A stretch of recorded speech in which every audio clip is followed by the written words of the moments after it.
हम लोग class 9th का चैप्टर 2 पीपल एज रिसोर्सेज का अंतिम पार्ट 3 देख रहे हैं। तो इसमें हम लोग आज डिस्कस करेंगे अनएम्प्लॉयमेंट का। अनएम्प्लॉयमेंट मतलब बेरोजगारी, और अनएम्प्लॉयमेंट एक ऐसा चीज़ है जो किसी भी कंट्री के लिए बहुत ही अभिशाप है, या यह बोल सकते हैं कि it is a major problem of the any country. Suppose the country has the more unemployment means the country facing the many problem regarding the poverty, because unemployment push to the poverty. So that's why unemployment. What is unemployment? Question is here is the what is unemployment? बेरोजगारी क्या है? तो अगर देखें कि what is unemployment, अगर इसको ध्यान से गौर करेंगे what is unemployment, तो unemployment is said to exist when people who are willing to work at privileged wages rate cannot find jobs। कि अगर जो एक गवर्नमेंट फिक्स कर दे कि कितना वेजेस होना चाहिए, मिनिमम वेजेस, जैसे 360 रुपीज़ जो पर डे है, ये एक गवर्नमेंट है डिसाइड कर दिया है कि किसी भी व्यक्ति को कम से कम इतना मिलना चाहिए पर डे। तो ये जो पर डे है, तो अगर इसमें अगर काम कोई खोज रहा है और उसको काम नहीं मिलता, तब उसको अनएम्प्लॉयमेंट कहते हैं। फिर से डिफिनेशन को देखिए कि unemployment is said to exist, कि इसको कब अनएम्प्लॉयमेंट कर सकते हो, when people who are willing to work at privilege wages. कि पीपुल, देखिए यहाँ पर सेंटेंस ध्यान दीजिए, may be created people who are willing to work, कि जो वर्क करना चाहता है। तो यहाँ पर इसलिए हम इस लाइन को हाईलाइट कर रहे हैं कि people who are willing to work. अगर आप देखेंगे सकल्स की माँ को जो शीला थी, look after the domestic course, वो घर का काम करती थी, children and help and her husband Buta in the field, तो उसके हस्बैंड जो तो फील्ड में थे। तो सकल्स ब्रदर हो, चाहे जीतू हो, सिस्टर सीतू हो, spend their time playing and roaming, तो वो लोग खेलना बिताया था। यानी they are not willing to do work, कि वो लोग काम नहीं चाहते थे। मीन एम्प्लॉयमेंट जैसे बताया, तो ये दोनों वो लोग काम नहीं चाहते थे।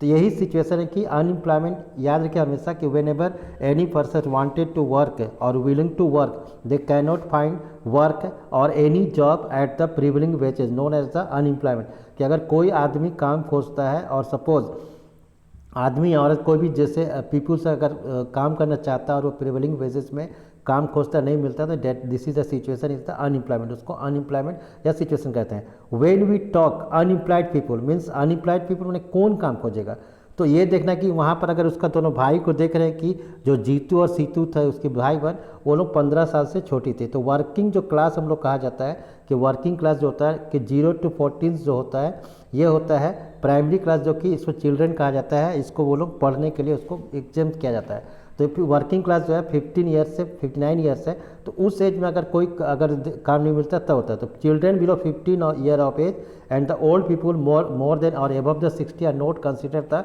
While counting the number of unemployment, कि उसको कंसिडर नहीं किया जाएगा। अब अनएम्प्लॉयमेंट है कि इन केस ऑफ इंडिया अगर देखेंगे, in case of India we have unemployment in rural and urban area, कि हम लोग रूरल एरिया और अर्बन एरिया में हम लोग देखते हैं अनएम्प्लॉयमेंट। अब रूरल एरिया में अनएम्प्लॉयमेंट देखेंगे तो वो दो तरह का होता है, सीजनल अनएम्प्लॉयमेंट और डिस्गाइज्ड अनएम्प्लॉयमेंट। कि जो होता है सीजनल और डिस्गाइज्ड अनएम्प्लॉयमेंट होता है, और अर्बन एम्प्लॉयमेंट में भी एक अलग होता है, यानी rural employment unemployment and urban unemployment. वैसे अगर अनएम्प्लॉयमेंट को देखेंगे तो 6 कैटेगरी बटा हुआ है, लेकिन आपको जो बुक में 9th में पढ़ना वो 3 कैटेगरी करना है, ऐसे वो रूरल और अर्बन होगा। तो सीजनल अनएम्प्लॉयमेंट क्या होता है कि जैसे अभी हम लोग देख रहे हैं कि ये अभी पैडी सीजन है, धान का रोपने का सीजन है। तो यहाँ पर जो सबको काम मिला रहता है, they are engage and they are means engage in the some months, कि वो कुछ सीजन्स में ही वो उसको काम मिलता है। Mean they find their job in the some months. तो it occurs, what is seasonal unemployment? It occurs when people fail to work, अगर वह people fail to work to get work during the some months of the years, कुछ महीना में उसको काम मिलता है, that is during off season, जिसको ऑफ सीजन कहते हैं। जैसे farmer labour using face to the kind of problem, जो फार्म में काम करने लेबर है उसको इस तरह का प्रॉब्लम आता है कि जब रोपनी होता है तो उसको माने कि काम मिलता है, जब हार्वेस्टिंग होता है तब भी काम मिलता है, लेकिन बीच में उसको काम नहीं मिलता। That unemployment known as the seasonal employment. Disguised unemployment क्या चीज़ है? तो इसको अगर गौर करेंगे डिस्गाइज्ड अनएम्प्लॉयमेंट को, तो देखें कि जब कोई व्यक्ति, अगर सोचिए एक ये लैंड है, अगर इस लैंड में हमको जो काम करना है, इसमें खेती करना है या कोई भी वर्क करना है, इसमें हमको 20 लेबर की ज़रूरत है। लेकिन यहाँ पर अगर देख रहे थे इसमें more than 20 are means engage कि 25 लेबर आर इंगेज कि एक परिवार से 2-3 जो उसका ज्वाइंट फैमिली है तो 25 आदमी इसमें वर्क कर रहा है। तो यहाँ देख रहे हैं कि जो गैप है 5 जो है सरप्लस लेबर है, ये अगर काम नहीं भी करेगा, इसमें इंगेज नहीं भी रहेगा तो वो खेती का जो प्रोडक्शन है कुछ भी इफेक्ट नहीं करेगा। So these 5 surplus labour is known as the disguised unemployment. माने इसमें क्या होता है कि it refers to the situation where the number of worker in job is more than actually required कि जितना ज़रूरत है और उससे ज़्यादा अगर काम कर रहा है कोई भी काम तो this is known as the disguised unemployment. It refers to a situation where the number of workers in a job is more than actually required to do job. The extra number of worker is disguised. जैसे हम बताएं कि 5 जो है 25 काम कर रहा है, 20 जरूरत है तो 5 जो है डिस्गाइज्ड अनएम्प्लॉयमेंट है। ये भी हम लोग रूरल एरिया में सीन दिखता है ज़्यादा। This is also can be seen in the agriculture workforce, क्योंकि एग्रीकल्चर वर्कफोर्स में क्या होता है काम जब नहीं मिलता किसी को तो लोग खेती में अपने भाई बहन या परिवार का साथ देते हैं, तो वहाँ पर उसको क्या करता है कि उसमें ज़रूरत होती है। तो यहाँ पर जैसा कि this also can be seen in the agriculture workforce तो were more than required number से 8 family of a family members is involve, तो उसको 8 परिवार सदस्य इंगेज है और in work that can be done 3 people only means कि सिर्फ 3 आदमी काम कर सकता है, यानी means those 5 people are disguise unemployment as their presence of absence mean doesn't work means this type of people 5 people suppose 8 people there are 8 people in a family and actually required is that there are 3 people for agriculture. So these 5 peoples are means known as the means engaged without या busy without work. So that is that busy without work it is known as the disguised unemployment. अब ये तो rural की बात हो गई कि अगर सीजनल अनएम्प्लॉयमेंट और डिस्गाइज्ड अनएम्प्लॉयमेंट रूरल एरिया में दिखता है। अब अर्बन एम्प्लॉयमेंट में क्या दिखता है, तो अर्बन अनएम्प्लॉयमेंट में क्या है कि वहाँ पर जो एजुकेटेड पर्सन है, it occurs when the educated person do not get employment according to its educational level और has to work below it, कि अगर कोई पढ़ा लिखा है कोई ट्रेनिंग लिया हुआ है और उसको उसके अनुसार काम नहीं मिलता है तो that is known as the urban unemployment. Example people having higher degree of educational qualification and do not have work to do or a computer engineer degree holder is working the data entry operator in a firm कि कोई computer engineer है, कोई BTech किया हुआ है और वो data operating का काम कर रहा है, तो ये मतलब कि जो है अर्बन अनएम्प्लॉयमेंट है। अब अनएम्प्लॉयमेंट का इम्पैक्ट क्या क्या पड़ेगा, क्या क्या प्रभाव पड़ता है अनएम्प्लॉयमेंट का, तो जब अनएम्प्लॉयमेंट होता है तो इसका प्रभाव पड़ता है कि unemployment lead to the wastage of man power resources. जैसे हम पहले ही पता है कि people as a resources, people को हम रिसोर्स मानते हैं और वो जो उसको ये कैपिटल मानकर ह्यूमन कैपिटल करके उसको फॉर्मेशन करते हैं।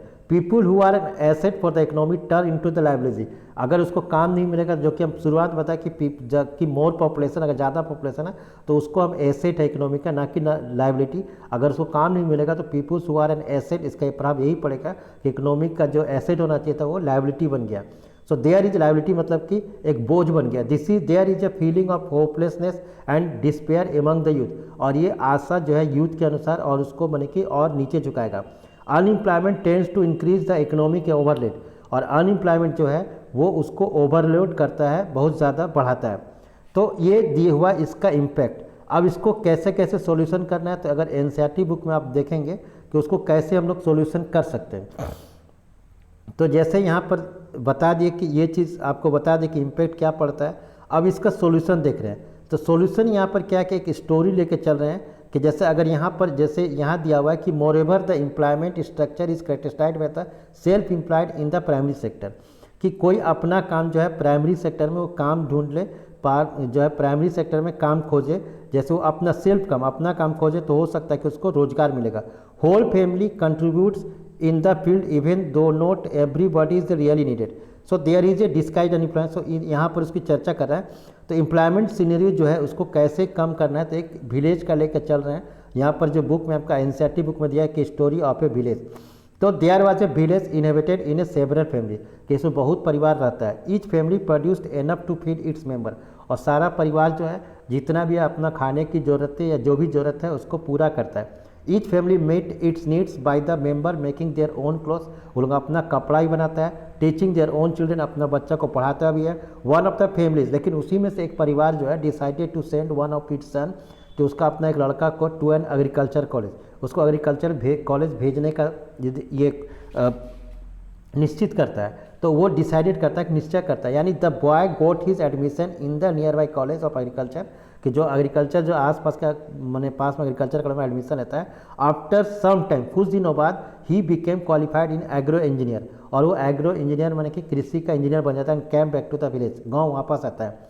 ही prove to be so creative that he could design and improve type of log, तो वो इतना क्रिएटिव सीख के आता है कि वो जो खेती करने का जो हल जोतने का या टाइप्स ऑफ है उसका तरीका अलग कर देता है, जिससे क्या होता है गेहूं का उपज बढ़ जाता है। अब गेहूं का उपज बढ़ गया, दस new job of agro engineer was created, यानी यहाँ पर देख रहे हैं कि आप एम्प्लॉयमेंट मिल गया, एक नया जॉब मिल गया एग्रो इंजीनियर। कि एग्रो इंजीनियर जो है मिट्टी का परीक्षण करके, सॉइल का जो एग्जामिन करके कौन सा खेती है उसमें क्या कम इसको बता सकता है। The family in the village sold the surplus of near by neighbouring village, अब उसके पास सरप्लस अनाज हो गया विलेज में, तो वो आसपास के गांव में बेचने लगा। दे अर्न गुड प्रॉफिट, अब वो अच्छा लाभ देने लगा। Which they share among themselves, आपस में बांटने लगा। Inspire by this success all the family after some time held a meeting in the village, और जब ये देखा तो सभी गांव के लोग मिला और एक मीटिंग रखा। They all wanted to have a better future, सब कोई अच्छे भविष्य जानते हैं फॉर देयर चिल्ड्रन टू, अपने बच्चे के लिए। So they requested the panchayat to open school in the village, कि पंचायत से वो लोग माने ये कहता है कि रिक्वेस्ट करता है कि आप जो अनुरोध करता है कि स्कूल में माने गांव में एक स्कूल खोलिए। They assured the panchayat that they would all send their children to school, और वह भी एश्योर करता है कि सभी बच्चे अपने अपने बच्चों को स्कूल भेजेंगे। Panchayat with the help of government open A school, a teacher was recruited for a near by town, यानी एक टीचर भी आ गया, स्कूल भी खुली, एक टीचर भी आ गया, यानी उसी गांव में एक टीचर का भी वैकेंसी आ गया, यानी 2 रोजगार हो गया। All the children of this school village started going to school. After some time one of the family gave training to his daughter in, जैसे उसका उसी में से एक जो लड़की है वो क्या करता है, tailoring she started stitching cloth for all the family of the village, कि वो टेलरिंग का स्टिचिंग सीख जाती है टेलरिंग का, तो गांव में सब कोई उसमें उसी का मतलब कि कपड़ा वो सीती है, और इसी चलते सभी कोई उसके पास से कपड़ा खरीदते हैं। Thus another new job that a tailor was created, यानी देख रहे हैं कि इंजीनियर हो गया, टीचर हो गया, टेलरिंग हो गया। So this had another positive effect. तो the time of the farmer is going for buying cloth was save, कि जो किसान जो दूसरे गांव जाता था कपड़ा खरीदने के लिए, अब वो नहीं जाता है। As the farmer spend more time in the field, और खेत में और ज़्यादा समय बिताता है। So the yield of farmer went up, यानी और उसको उपजाऊ बढ़ जाता है। This was the beginning of prosperity, यानी उन लोगों का अच्छा दिन आने लगता है। The farmers had more than what they could, कि वो जितना चाहता था उससे ज़्यादा उसके पास है।